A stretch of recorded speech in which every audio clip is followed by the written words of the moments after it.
Shalom, I Connect Admin Share the Truth. Pada sore hari ini kita mau belajar sedikit akan firman Tuhan. Min in Bible. Pria-pria dalam Alkitab. Pria yang berhasil versus pria yang gagal.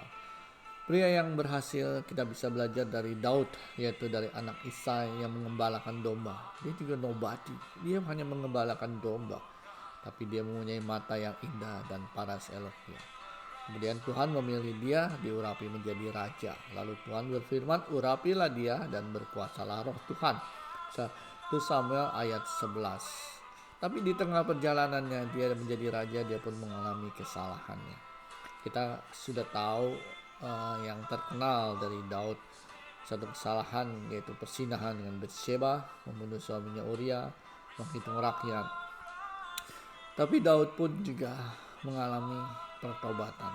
Kita lihat pertobatan Daud karena Tuhan melalui Nabi Nathan 2 Samuel ayat 12, 13 dan 14 dan juga Mazmur 51. Mari kita baca dulu dari 2 Samuel 12 ayat 13. Lalu berkatalah Daud pada Nathan, aku sudah berdosa kepada Tuhan. Dan Nathan berkata pada Daud, Tuhan telah menjauhkan dosamu itu, engkau tidak akan mati.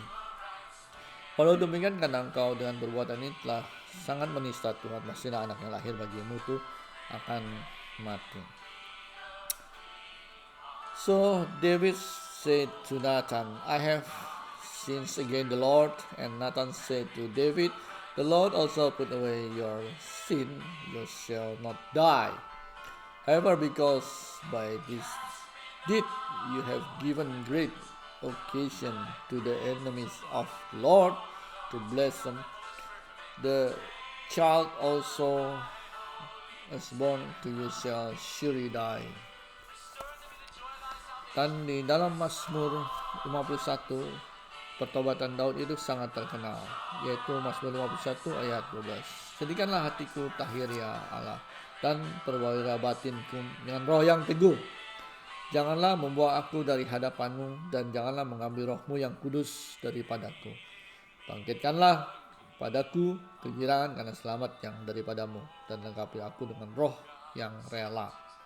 Maka akan mengajarkan jalanmu kepada orang-orang yang melakukan pelanggaran, supaya orang-orang berdosa berbalik kepadamu. Create in me a clean heart, O God, and renew a steadfast spirit within me. Do not cast me away from your presence, and do not take your Holy Spirit from me. Restore to me the joy of your salvation, and help me by your generous spirit. Then I will teach strangers your ways, and sinners shall be converted to you. Itulah ayat yang begitu terkenal dari Daud tentang pertobatannya. Apa yang menjadi keputusan Tuhan kemudian?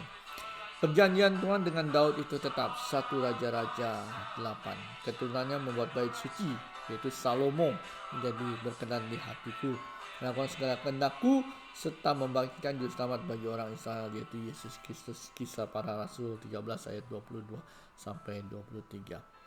Perjalanan di tengah gagal, dia bertobat, tapi akhirnya dia pun berhasil. Jadi kita renungkannya, satu kisah dari anak yang mengembalakan kambing domba, nobody, diangkat Tuhan menjadi raja, somebody, melewati berbagai macam pergumulan dan kesalahan, namun hatinya penuh pertobatan dan melakukan segala kehendaknya, sampai Tuhan berkata Daud menjadi orang yang berkenan di hatinya, berhasil, sukses. Kaum pria, apapun tahap yang kita sedang lewati atau pergumulan, pastikan kita seperti Daud, tetap mempunyai hati pertobatan ketika salah dan melakukan kehendaknya sampai selesai, sampai garis akhir. Create me a clean heart, God. Dan kita akan menjadi pria yang berhasil. Terima kasih ya Tuhan Yesus. Mari kita dengarkan sedikit lagi. Create me a clean heart. Kita menjadi pria yang berhasil kalau kita di tengah perjalanan itu bertobat. Terima kasih. I Connect Admin Share the Truth.